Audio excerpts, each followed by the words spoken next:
যখন জেলার সবচেয়ে বড় অফিসার ডিএম নুসরাতের মা সাধারণ পোশাকে একজন গরিব মহিলার মতো একটি বড় সরকারি ব্যাংকে টাকা তুলতে গেলেন, তখন ব্যাংকের সব অফিসার তাকে ভিক্ষুক ভেবে অপমান করেন। কেউ ভাবতেও পারেনি এই সাধারণ মহিলা আসলে জেলার ডিএম ম্যাডামের মা। তাকে অবজ্ঞার চোখে দেখে সবাই ভাবছিল এই মহিলা এত বড় ব্যাংকে কি করতে এসেছে। এমন সময় মহিলা ধীরে ধীরে কাউন্টারের দিকে এগিয়ে যান।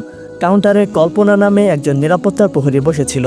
বয়স্ক মহিলা কল্পনাকে বললেন, বেটি, আমাকে ব্যাংক থেকে টাকা তুলতে হবে, এই যে চেক। কল্পনা চেক না দেখেই মহিলাকে বলতে শুরু করলো, তোমার এত সাহস কি করে হলো ব্যাংকে আসার? এই ব্যাংক তোমার মতো লোকদের জন্য নয়। ভিখারি কেন এসেছ? এই ব্যাংক বড় লোকদের, এখানে বড় বড় লোকদের অ্যাকাউন্ট আছে। তোমার মতো মহিলার তো এমন ব্যাংকে অ্যাকাউন্ট খোলার ক্ষমতা নেই। বেরিয়ে যাও এখান থেকে, নইলে মেরে তাড়াবো। মহিলা বললেন, বেটি, তুমি আগে চেকটা তো দেখো, আমাকে 5 লাখ টাকা নগদ তুলতে হবে। এটা শুনে কল্পনা রেগে গেল। এটা কোনো মজা করার জায়গা নয়। তুমি কি ভাবছো? তুমি যা বলবে আমি তাই মেনে নেব? তোমার মতো মহিলার এমন ক্ষমতা নেই। আর কি বললে? 5 লাখ? জীবনে কখনো এত টাকা দেখেছো? তাড়াতাড়ি এখান থেকে চলে যাও, নইলে ধাক্কা দিয়ে বের করে দেব। ঠিক তখন ব্যাংক ম্যানেজার তার কেবিন থেকে বাইরে উকি দিয়ে জিজ্ঞাসা করলেন, কে এত হট্টগোল করছে? কল্পনা তৎক্ষণাৎ বলল, স্যার, একজন ভিক্ষুক মহিলা যেতে চাইছে না। ব্যাংক ম্যানেজার রেগে বাইরে এলেন এবং কিছু না জিজ্ঞাসা করে সেই বয়স্ক মহিলাকে একটা জোরে থাপ্পড় মারলেন। থাপ্পড় এত জোরে ছিল যে মহিলা টলমল করে মাটিতে পড়ে গেলেন। তারপর ম্যানেজার নিরাপত্তা প্রহরীকে ডেকে বললেন, কি করছো? টেনে হিঁচড়ে বের করে দাও এই মহিলাকে। জানি না কোথা থেকে এসব লোক এসে পড়ে। কল্পনা জোর করে মহিলাকে ব্যাংক থেকে ধাক্কা দিয়ে বের করে দিল। সেখানে উপস্থিত সব গ্রাহক এবং কর্মচারীরা চুপচাপ সব দেখছিল। কেউ জানতো না যে এই মহিলা জেলার ডিএম নুসরাতের মা।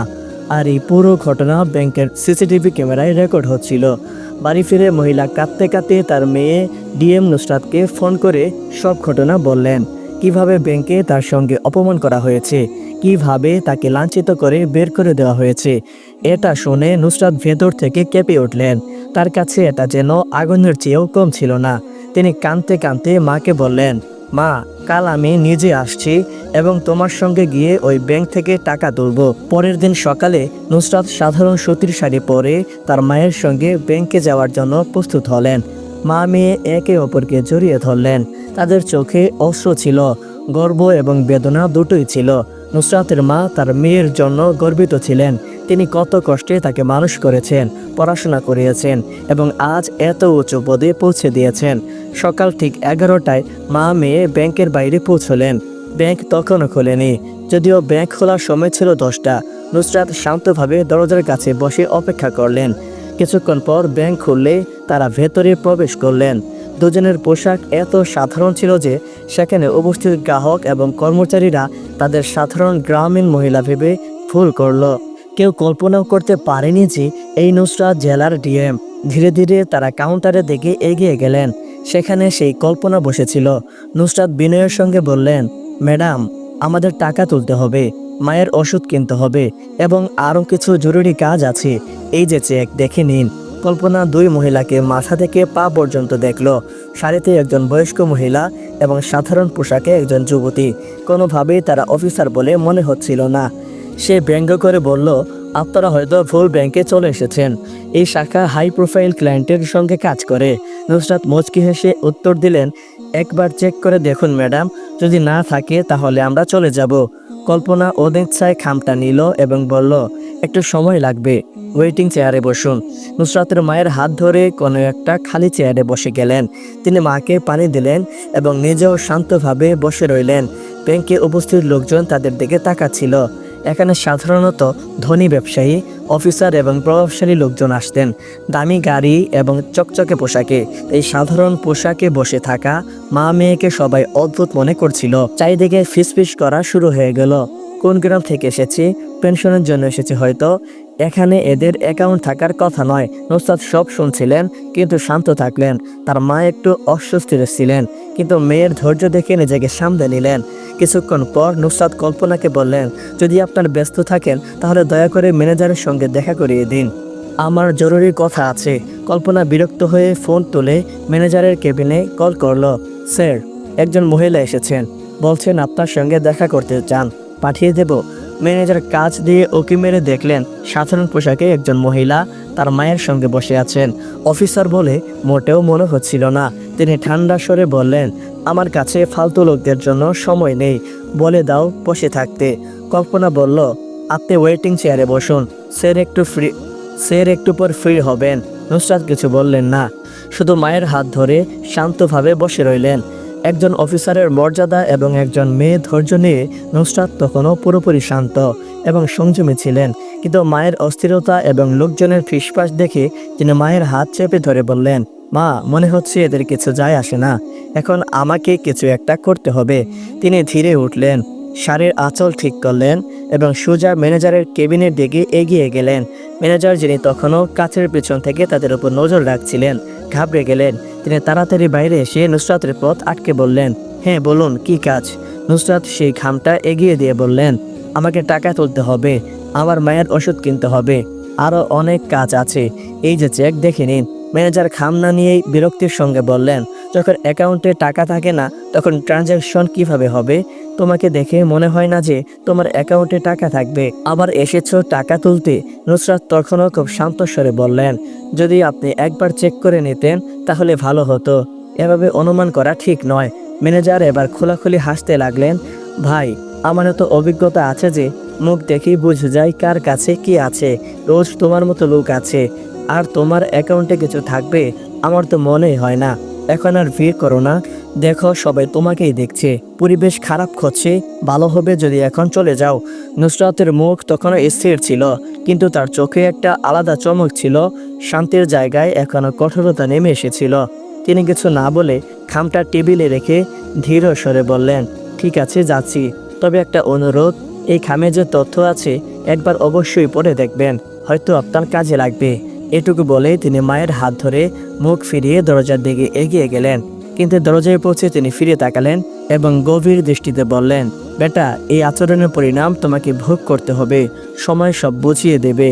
পুরো ব্যাংক কয়েক মুহূর্তের জন্য নীরবতায় ডুবে গেল। কোনো শব্দ নেই, কোনো রাগ নেই, শুধু মর্যাদায় মোড়া একটা সতর্ক বাণী, যা কোনো ঝড়ের চেয়ে কম ছিল না। ম্যানেজার এক মুহূর্তের জন্য থমকে গেলেন, তারপর বড়বড় করে বললেন, বুড়ো বয়সে লোকে যা তা বলে, যাক, যেতে দাও, এবং ফিরে গিয়ে তার চেয়ারে বসে পড়লেন। তার সামনে সেই খামটা তখনও টেবিলে পড়েছিল, অপঠিত, উপেক্ষিত। তিনি জানতেন না যে সেই খামে এমন একটা সত্য লুকিয়ে আছে যা তার জন্য জগৎ উল্টে দেবে। পরের দিন ব্যাংকের একই রুটিন শুরু হলো। ক্লার্ক তার কাজে, ক্যাশিয়ার তার গণনায়, আর ম্যানেজার তার পুরনো অহংকারে। কিন্তু এবার একটা পার্থক্য ছিল। সেই বয়স্ক মহিলা যার সঙ্গে একদিন আগে অপমানের সব সীমা পার করা হয়েছিল, তিনি আবার সেই ব্যাংকে প্রবেশ করলেন। তবে এবার তিনি একা ছিলেন না, তার সঙ্গে ছিলেন একজন তেজি অফিসার, যিনি স্যুটবুটে চকচক করছিলেন। তার হাতে ছিল একটা ঝকঝকে ব্রিকফেস। তাদের প্রবেশের সঙ্গে সঙ্গে পুরো ব্যাংকের দৃষ্টি সেই দিকে স্থির হয়ে গেল। মহিলা কাউকে না দেখে সোজা ম্যানেজারের কেবিনের দিকে এগিয়ে গেলেন। ম্যানেজার প্রথমে তাকে চিনতে পারলেন না, কিন্তু যতই তিনি কাছে এলেন তার মুখ পরিষ্কার হয়ে উঠল। সেই মহিলা যার ফাইল তিনি গতকাল ফিরিয়ে দিয়েছিলেন, তার শাড়ির ওপর তিনি হেসেছিলেন, যাকে তিনি বলেছিলেন তোমাদের মতো গ্রাহক চাই না, এবং বের করে দিয়েছিলেন, এখন তার মুখে ভয়ের ছায়া পড়তে শুরু করলো। ঘাবড়ে গিয়ে তিনি নিজেই কেবিন থেকে বেরিয়ে এলেন। মহিলার মুখে তখন আত্মবিশ্বাস এবং মর্যাদার দীপ্তি ছিল। তিনি থামলেন না, সোজা ম্যানেজারের সামনে দাঁড়িয়ে তীক্ষ্ণ স্বরে বললেন, ম্যানেজার সাহেব, গতকালকেই বলেছিলাম যে আপনার আচরণের পরিণাম ভুগতে হবে। আপনি শুধু আমাকে নয়, আমার মতো হাজারো সাধারণ নাগরিককে তাচ্ছিল্য করার চেষ্টা করেছেন।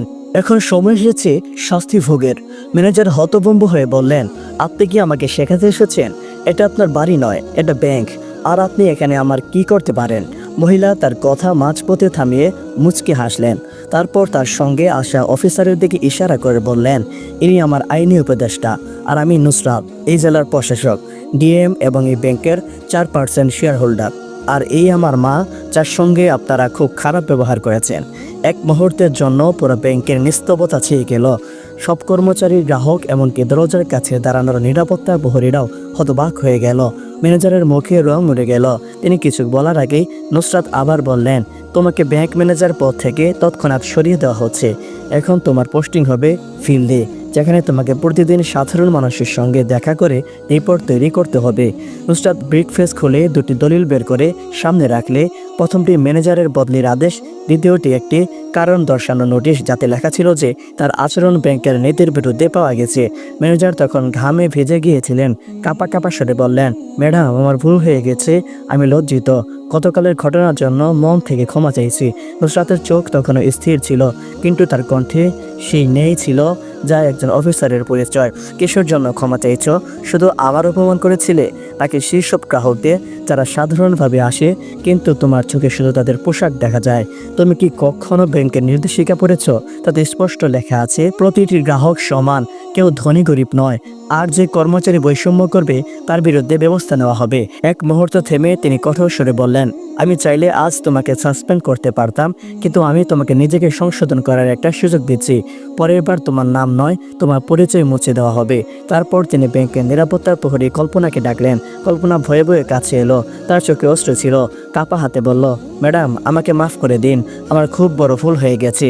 এবার থেকে কাউকে এভাবে ভাববো না। নুসরাত তার দিকে তাকিয়ে বললেন, পোশাক দেখে কাউকে ছোট মনে করো না। আজ যে শিক্ষা পেলেই তা সারা জীবন মনে রাখবে। ব্যাংকের পুরো কর্মীবৃন্দ তখন মাথা নিচু করে দাঁড়িয়েছিলেন।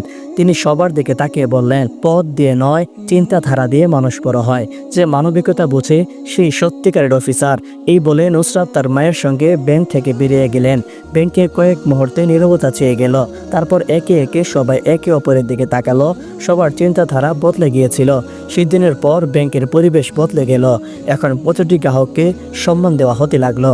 কারো শাড়ি দেখে তাকে গরিব বলা হলো না, এবং সবার মনে এই কথা বসে গেল, কখনো কোনো সাধারণ মানুষকে তুচ্ছ ভেবো না, পরের বার সেই মানুষই তোমার সামনে বিশেষ হয়ে দাঁড়াতে পারে।